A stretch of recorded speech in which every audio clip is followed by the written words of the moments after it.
Welcome to the Mike Litton Experience Podcast. Mike has over 31 years experience in real estate, finance, and investing. He's passionate about being a father, a teacher, a realtor, an investor, and a leader. Everyone has a story, and our passion is to help them tell it. And now, introducing the host of the Mike Litton Experience, Mike Litton. So what can you expect from the Mike Litton Experience? You can expect stories that will inspire, motivate, advice that will sharpen your focus, and expert information on real estate, finance, and market conditions. Right. So if you have an idea for a business, I recommend you bootstrap it. Mm-hmm. If your idea is good, you can bootstrap it. Right. So what I do is not for people that have idea for business. These are people that have a business, whether it's established business or not. Maybe it's a sole proprietorship. Maybe they're doing it as a side hustle, but they're already doing it. Like I had a client hire me a couple weeks ago. He's got a vending machine business.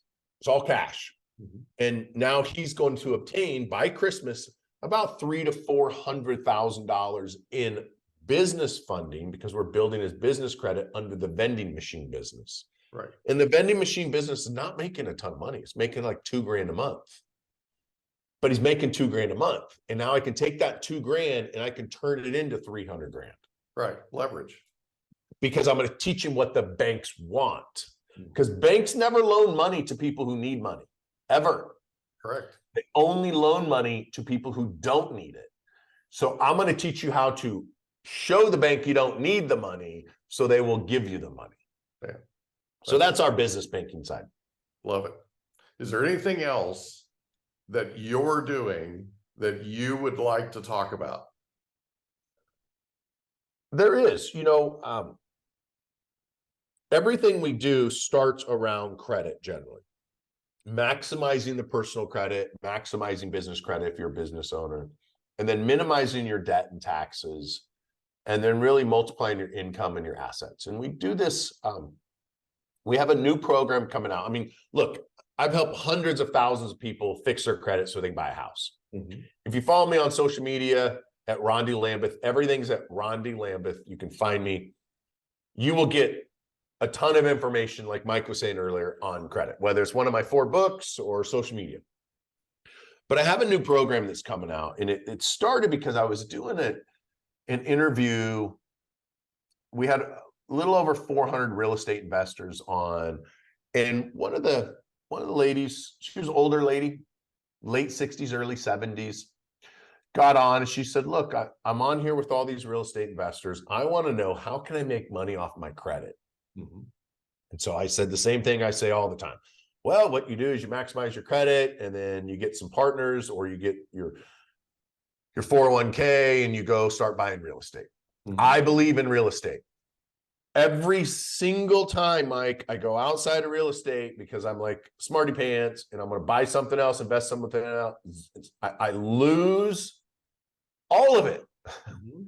Every time. Yep. I'm like batting 1,000. Someone will say, I got this business and I'm doing this and I need 25 grand. Sure, here it is. And then it's gone. So Yeah. I don't do anything anymore that's not real estate driven for investments. That's just me. I have friends and clients that make millions of dollars doing other things. It's just not me. I stick to real estate now. So when she asked, how do I make money off my credit? And I'm like, well, you can buy a duplex, the whole thing that people think. And then she says, no, I want to make money off my credit. Like, I don't want to do anything. I don't want to buy any real estate. I don't want to have any leverage. I don't want to have any risk. How do I make money off credit? And I didn't know what to say to her. And here I am saying I'm America's credit expert and I don't know how to answer this damn question. Right. So fast forward a couple of days, I'm just thinking, this is just gnawing at me. Like, how do I do it? And then I'm like, duh, like I buy trade lines from one of my friends, and my friend has gone and built this huge organization with over 5,000 credit cards, and he gets people to let them use his credit card, and he sells it to people like me, and then he pays them pennies. Like, what if I do that? Mm-hmm. So I literally went on Instagram, I did a live, and within a couple minutes, I had over a dozen people say, I have credit cards. I want to make money off my credit. And then it just like there it is. Yeah. So one of the new things that we're new as in for me to do with our credit cards, we've been doing this for years. We just never charged anyone for it. And we never paid anyone for it. So what we have now, before the end of the year, we're building it all out right now, is it going to allow people, Mike, to make money off of their credit score. Instead of the credit bureaus making all the money, because they make billions of dollars off of your data. Yeah, they do.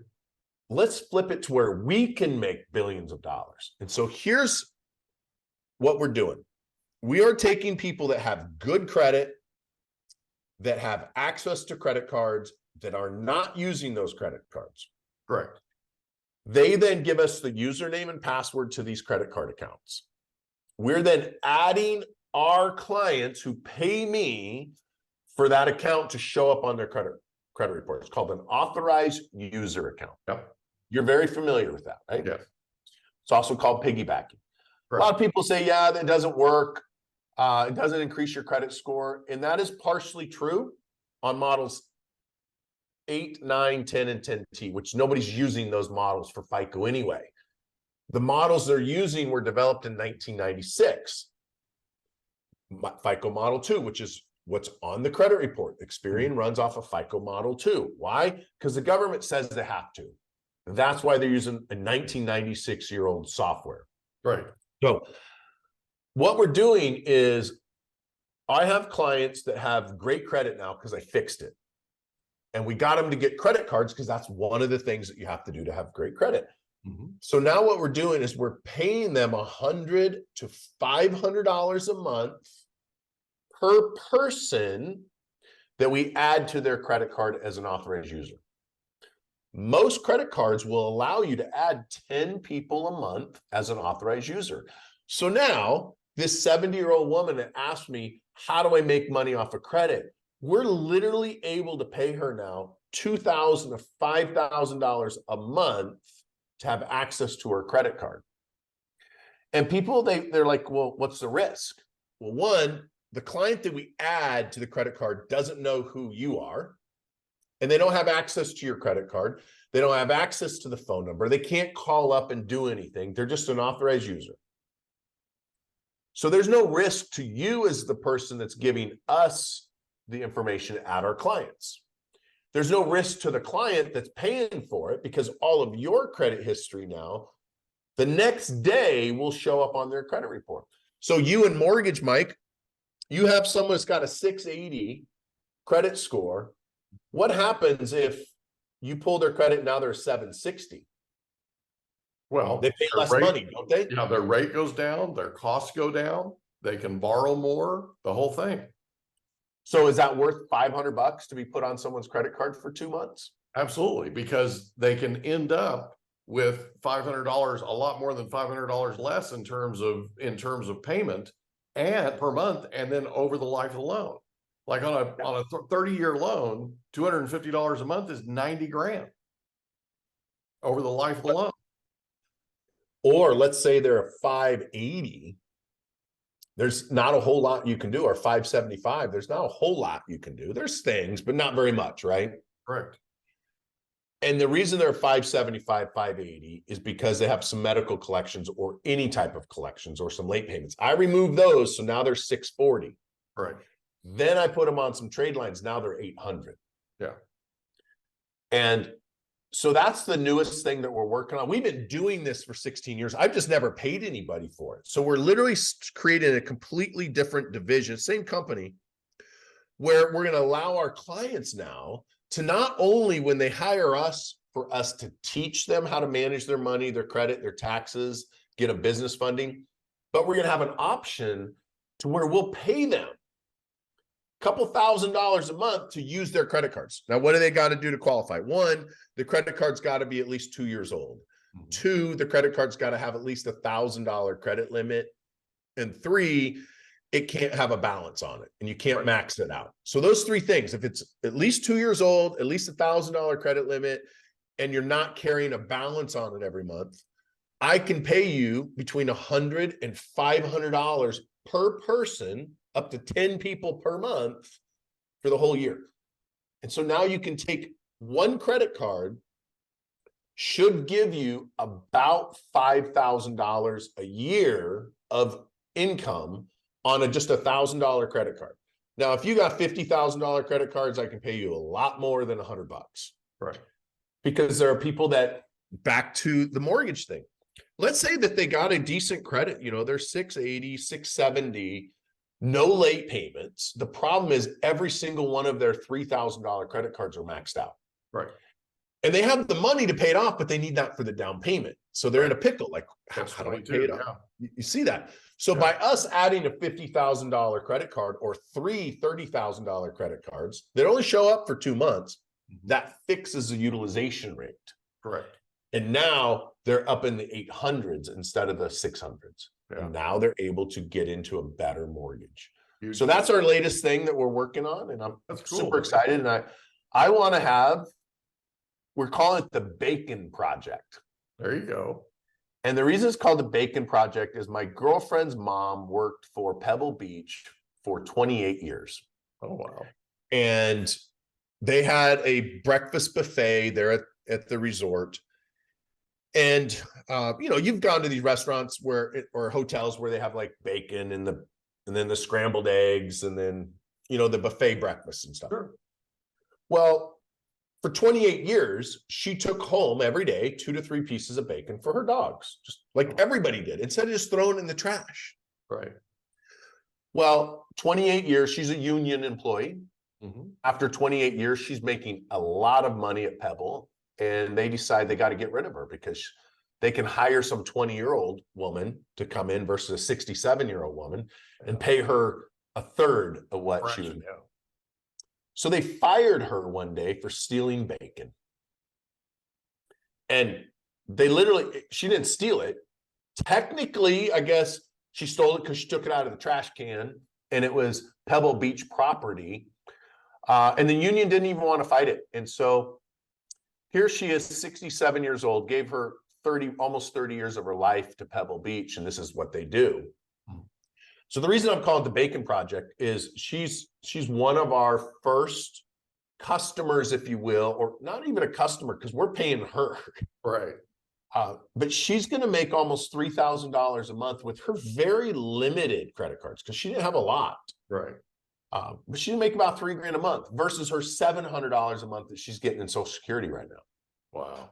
You know, That's 40 years of working to get $700 in Social Security versus $3,000 a month for credit cards. Just no risk to her, helping out other families become homeowners, establishing a home in a good neighborhood. And so I'm super excited about the Bacon Project. So thanks for letting me share that. That's awesome. I love it. So is there anything else you'd like to cover before we wrap up? If you need any help with money, credit, taxes, real estate investing, reach out, whether it's social media, you know, Instagram, Facebook, YouTube, TikTok, I got them all. It's at RondiLambeth.com. For people that can't read the screen behind you, it's RondiLambeth. Yep, RondiLambeth.com. So you're on, I'm sorry, say it again. What was the .com? RondiLambeth.com. There you go. Or all social media at Rondi Lambeth. I am very, very easy to find. Not as easy to find as Donald Trump with his mugshot, but if you type Rondi into Google, you're going to find me. It's pretty fast. It's pretty easy to find me. That's awesome, buddy. That's awesome. So I just love to help them if I can help them with their credit. And I'm going to finish up with this because this is something that I like to share. It's something super easy that you can do today to increase your credit score. Beautiful. Bring it. I call it my 3-1-1 rule. And the way that works is, I don't know if are you recording this for YouTube as well? Correct. I'm going to share my screen. So it's called the 3-1-1 rule. And you need to have 3 credit cards at all times. Right. With those credit cards, you have to use them every month. Correct. And then you want to keep the utilization rate between 1 and 5%. Correct. 1 and 5. Of the total balance, of the total max credit. Of the total credit. So Correct. if you have $1,000 credit limit, you need to spend a minimum of $10 to a maximum of $50 per month. Not 30%, not 50%. And almost everything that Chat GPT tells you about credit is wrong. Right. Because they're getting it from the interwebs. Right. The Google, right? Right. And that information is wrong. Why is it wrong? Because FICO's not putting that information out there. Real estate agents, mortgage brokers, bankers, your brother-in-law, Daryl, that never wears a shirt, and he's always sitting around drinking beer. Mm-hmm. They're the ones putting out the information on Google, and that's where ChatGPT gets it. Right. As a FICO-trained credit professional, I can tell you almost everything you see online about credit is wrong. Right. You need 3 credit cards, minimum. If you don't have 3 credit cards, you need to go get some credit cards. If you have bad credit, you can't get it, go to my website, rondilambeth.com. The banks on my website will give you a credit card. Right. As long as you're not currently in bankruptcy. Right. 3 credit cards. You got to use them every single month. And when you use them, you got to keep it between 1 and 5%. Now, if you max out your credit cards to get points, that's fine. Pay off the credit card by the statement date, not the due date. If you pay it off by the due date, they've already reported it to the credit bureaus because they report on the statement date. Now, if you don't have access to your credit report, you can get one at my website, which is creditmojo.com. So that's another one of my companies, Credit Monitoring, the first credit repair guy that the credit bureaus gave access to the credit data. So not only do people trust me, but the credit bureaus actually trust that I'm doing the right thing. So creditmojo.com, once you get that report, you can actually look on our credit report and it says date reported. That tells you the day of the month they report to the credit bureaus. They don't do it every day. They do it one day a month. So as long as you pay off your credit card by that report date, then you don't have to worry about your balances. But if you're paying it off in full on the due date and it's showing that it's overutilized, you're gonna lose points. Correct. Now look, if you're a 760 or higher on your credit score, just keep doing what you're doing. Ignore everything I just said. Just do what you're gonna do. But if you're below 760, if you simply get 3 credit cards, use them every month and keep them below 5%, you got to use them every month. Otherwise, FICO thinks they're closed. If you do those 3 things, you will have a great credit score within a matter of days to a matter of a few months. So 3 credit cards, use them every single month, every single month, and keep it between 1 and 5%. You got it. Of the max credit. Of the credit limit. Yep. Correct. Got it. That's awesome. And then if you want to throw a little bonus in there, every 3 months, call your credit card companies and ask for a credit line increase if they only do a soft inquiry. If they do a hard inquiry, don't do it. But almost all of them will do a soft inquiry. You should ask for a credit line increase on every credit card every 3 months until they tell you that's the most they're going to give you. Gotcha. Beautiful. That's an awesome bonus, buddy. All Listen, I cannot thank you enough for your time. Please do me a favor and invite Ed Milet on the show. We'd love to have him. It's great to see you. It's been too long. I really, really appreciate your time. And if anybody needs to reach you, it's rondilambeth.com. It's RONDILAMBETH.com. That's it. Or social media at Rondi Lambeth. You got it. Thanks again, bud. We hope you enjoyed another episode of the Mike Litton Experience. If you did, do us a favor, smash that subscribe button, tell your friends, family, and coworkers about our program, and wherever you get your podcasts, please leave us a rating. It helps us to connect with quality people just like you. And that's a wrap. Another episode of the Mike Litton Experience in the books. Reach out to Mike on Instagram at Litton Realty. Want to meet with Mike? Check out calendly.com/Rio760.